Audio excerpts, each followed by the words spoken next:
గీతం భూ దోపిడీకి వ్యతిరేకంగా వైఎస్ఆర్ కాంగ్రెస్ పార్టీ నాయకులంతా కూడా పాదయాత్ర చేపట్టారు. ప్రస్తుతం మనం చూస్తున్నాం మాజీ మంత్రులు గుడివాడ అమర్నాథ్తో పాటు కన్నబాబు మనకి విజువల్లో కనిపిస్తున్నారు, కరణం ధర్మశ్రీ కనిపిస్తున్నారు. వీళ్ళంతా కూడా గీతం ఏ విధంగా భూమిని ఆక్రమించిందో ఆ భూముల్ని పరిశీలించడానికి పాదయాత్రగా వెళ్తున్నారు. ఇప్పటికే వైఎస్ఆర్ కాంగ్రెస్ పార్టీకి సంబంధించిన కార్పొరేటర్లంతా కూడా గీతం యూనివర్సిటీ ముందున్నారు. 54 ఎకరాల 5,000 కోట్ల విలువైన భూమిని అప్పనంగా గీతం యూనివర్సిటీకి దోచిపెట్టే ప్రయత్నం చేస్తున్నారు. దీనికి వ్యతిరేకంగా మేము పోరాడతాం. జీవీఎంసీ కౌన్సిల్ సమావేశం అజెండాలో 15వ ఐటెంగా దీన్ని పెట్టారు.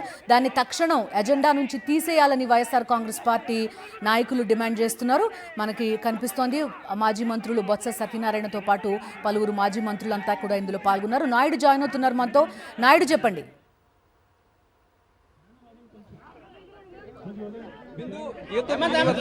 కేటాయించే 5,000 కోట్ల రూపాయల భూమిని వ్యతిరేకిస్తూ వైఎస్ఆర్సీపీ నేతలు పోరుబాటును ప్రారంభించారు. ఈ రోజు ఏవైతే గీతం భూమి ఆక్రమించిందో 55 ఎకరాల భూమిని పరిశీలించేందుకు వైఎస్ఆర్సీపీ నేతలు గీతం యూనివర్సిటీకి చేరుకున్నారు. దీనికంటే ముందు రుషికొండ వెంకటేశ్వర స్వామి దేవాలయం నుంచి ర్యాలీగా వైఎస్ఆర్సీపీ నేతలు గీతం యూనివర్సిటీ చేరుకున్నారు. ఈ ర్యాలీలో శాసనమండలి ప్రతిపక్ష నేత బొత్స సత్యనారాయణతో పాటు ఉత్తరాంధ్ర రీజనల్ కోఆర్డినేటర్ కన్నబాబు, అలాగే అనకాపల్లి జిల్లా, విశాఖ జిల్లా వైఎస్ఆర్సీపీ అధ్యక్షులు కేకే రాజు, అలాగే గుడివాడ అమర్నాథ్తో పాటు శాసనమండలి నేతలు, అలాగే నియోజకవర్గ సమన్వయకర్తలు కూడా ఈ కార్యక్రమంలో పాల్గొన్నారు. ఇదే అంశం మీద మనతో మాట్లాడడానికి వైఎస్ఆర్సీపీ నాయకులు ఉన్నారు. సార్ చెప్పండి సార్, దీని తాలూకా ప్రధాన ఉద్దేశం ఏంటి? ఏ విధంగా వీళ్ళు ఈ భూములు ఆక్రమిస్తున్నారని మీరు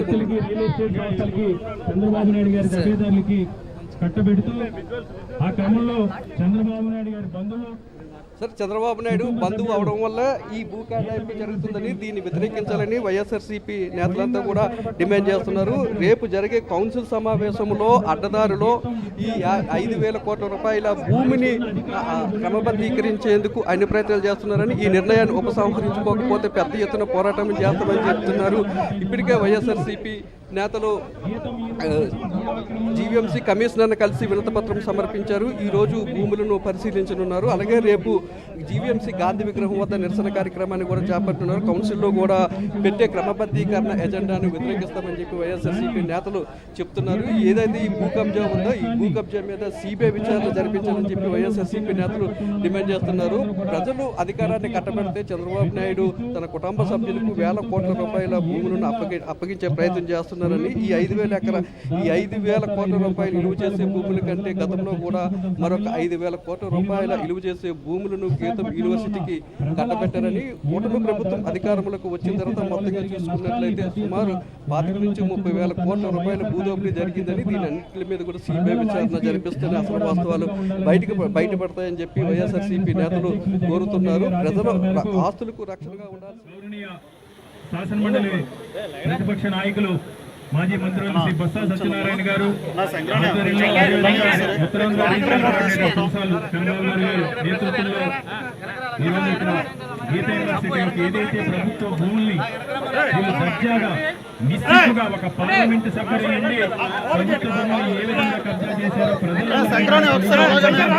ఈరోజు గీత యూనివర్సిటీ సందర్శన విచ్చేసిన మాజీ మంత్రివర్యులు వైఎస్ఆర్ కాంగ్రెస్ పార్టీ జిల్లా అధ్యక్షులు, అనకాపల్లి జిల్లా అధ్యక్షులు గుడివాడ అమర్నాథ్ గారికి, అదేవిధంగా విజయనగరం జిల్లా పరిషత్ చైర్మన్, విజయనగరం జిల్లా పార్టీ అధ్యక్షులు మధ్య శ్రీనివాసరావు గారికి, శాసనమండలి సభ్యులు గారికి, శాసనమండలి సభ్యురాలు వరద కళ్యాణ్ గారికి, మాజీ శాసనసభ్యులు ధర్మశ్రీ గారికి, చింతలపూడి వెంకటరామయ్య గారికి, తైనాల విజయ్ కుమార్ గారికి, ఇతర వైఎస్ఆర్ కాంగ్రెస్ పార్టీ కుటుంబ సభ్యులందరూ కూడా పేరు పేరున ధన్యవాదాలు తెలియజేస్తూ ఈ కార్యక్రమం యొక్క ముఖ్య ఉద్దేశం ఇక్కడ జరుగుతున్న భూ దోపిడీని మీడియా ద్వారా ప్రజలందరికీ కూడా తెలియజేయాలి.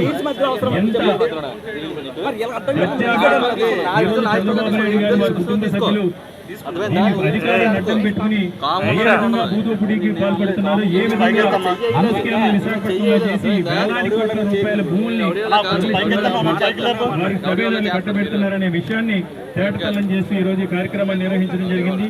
ఈ కార్యక్రమాన్ని ఈరోజు ఇక్కడ అయిపోయిన తర్వాత రేపు జీవీఎంసీ కౌన్సిల్లో కూడా దీన్ని వ్యతిరేకిస్తూ తీర్మానాన్ని వ్యతిరేకిస్తూ మన కార్పొరేటర్స్ అందరూ కూడా రేపు అక్కడ వ్యతిరేకించడం జరుగుతుంది.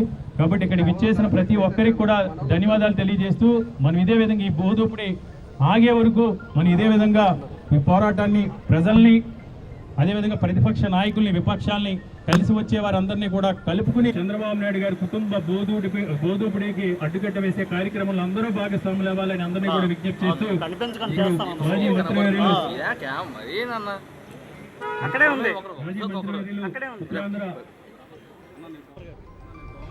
అనకాపల్లి జిల్లా అధ్యక్షులు గుడివాడ అమర్నాథ్ గారిని మాట్లాడాల్సింది.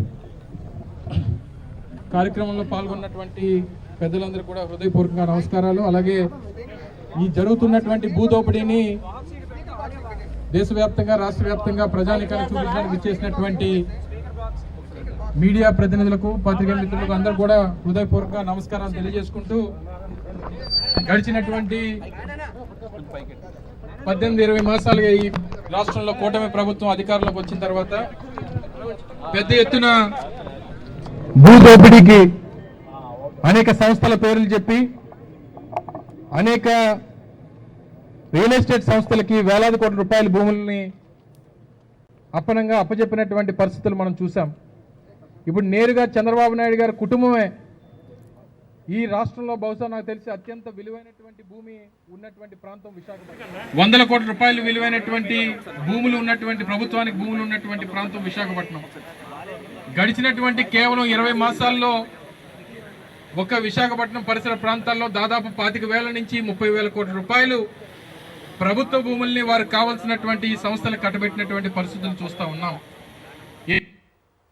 ప్రముఖ సంస్థల పేర్లు చెప్పి దాని మాటున అనేక రియల్ ఎస్టేట్ సంస్థలకి ప్రభుత్వ భూమిని అప్పచెప్పినటువంటి పరిస్థితులు కూడా గడిచినటువంటి 20 మాసాలుగా చూసాం. ఇప్పుడు నేరుగా చంద్రబాబు నాయుడు గారి కుటుంబమే మన ఇన్ని వేల కోట్ల రూపాయలు మనకు సంబంధించినటువంటి రియల్ ఎస్టేట్ సంస్థలకు ఇచ్చినప్పుడే ప్రజల్లో ఏ రకమైనటువంటి చర్చ లేదు. ఇక మన కుటుంబమే దోచుకున్నా సరే ఎవరో అడగనటువంటి పరిస్థితులు ఉంటాయన్నటువంటి ఉద్దేశంతో వారి కుటుంబానికి సంబంధించినటువంటి గీతం సంస్థ నేరుగా 54 ఎకరాల 79 సెంట్లు దాదాపు 5,000 కోట్ల రూపాయలు విలువైనటువంటి ప్రభుత్వ భూమిని కాజేయడానికి సిద్ధపడింది. రేపు కౌన్సిల్ సమావేశంలో దానికి సంబంధించినటువంటి తీర్మానం చేయడానికి అడుగులు వేస్తూ ఉంది. దీన్ని వైఎస్ఆర్ కాంగ్రెస్ పార్టీ జగన్ రెడ్డి గారి నేతృత్వంలో తీవ్రంగా దీన్ని వ్యతిరేకిస్తూ ఉన్నాం. ఎట్టి పరిస్థితుల్లో రేపు ఆ ఎజెండా అంశాన్ని తీస్తే తప్ప రేపు కౌన్సిల్ సమావేశం కూడా జరగనేమో అనేటువంటి విషయాన్ని ఈ సందర్భంగా తెలియజేస్తూ ఉన్నాం. ఈ 54 ఎకరాలు ఈ రోజు మొదలైంది కాదు. గతంలో ఇదే కుటుంబానికి సంబంధించి ఇదే సంస్థకి 71 ఎకరాలు గతంలో చంద్రబాబు నాయుడు గారు ఉమ్మడి రాష్ట్రానికి ముఖ్యమంత్రిగా ఉన్నప్పుడు 95-2004 మధ్యలో 71 ఎకరాలని కేవలం 15 లక్షల రూపాయలకి మాత్రమే కట్టబెట్టినటువంటి పరిస్థితులు ఉన్నాయి.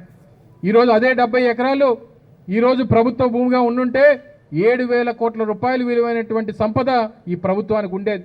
అప్పుడు ఒక 70 ఎకరాలు, ఇప్పుడు ఒక 55 ఎకరాలు, మొత్తం కలిపి ఈ సంస్థ కేవలం చంద్రబాబు నాయుడు గారి తాలూకా నేతృత్వంలో వారి అధికారంలో ఉండగా దాదాపు 12,500 కోట్ల రూపాయలు ప్రభుత్వ ఆస్తిని కబ్జా చేసిందనేటువంటి విషయాన్ని ఈ సందర్భంగా ప్రజలకు తెలియజేస్తూ ఉన్నాం.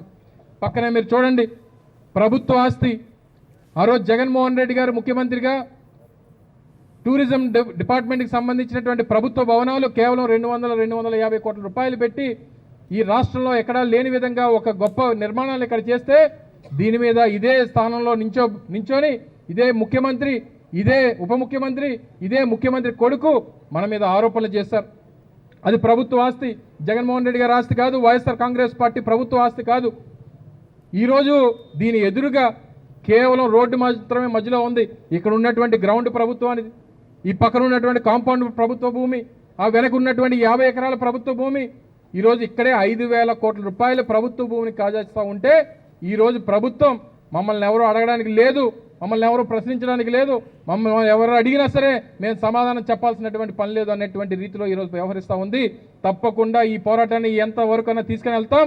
ఒకవేళ కాకనే కాదు అని చెప్పి రేపు అలాట్ చేసినా రేపు వైఎస్ఆర్ కాంగ్రెస్ పార్టీ ప్రభుత్వం వచ్చిన తర్వాత తిరిగి తీసుకునేటువంటి బాధ్యత వైఎస్ఆర్ కాంగ్రెస్ పార్టీ తీసుకుంటుందనేటువంటి విషయాన్ని కూడా ఈ సందర్భంగా తెలియజేస్తూ ఉన్నాం.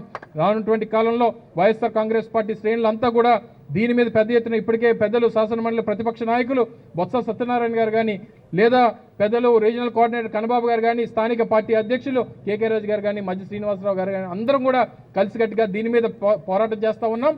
రేపు కార్యక్రమంతో పాటు రేపు జరుగుతున్నటువంటి పరిణామాలు బట్టి రానటువంటి కాలంలో కూడా పెద్ద ఎత్తున దీని మీద కార్యాచరణ తీసుకొని ఒక్క గీతం సంస్థకే కాదు రానటువంటి కాలంలో ఏ సంస్థకి ఏ ప్రైవేట్ సంస్థకి ఏ రియల్ ఎస్టేట్ సంస్థకి వారికి కావాల్సినటువంటి ఏ సంస్థకి ఇచ్చుకున్నా సరే దాన్ని అడ్డుకునేటువంటి కార్యక్రమం వైఎస్ఆర్ కాంగ్రెస్ పార్టీ చేస్తుంది.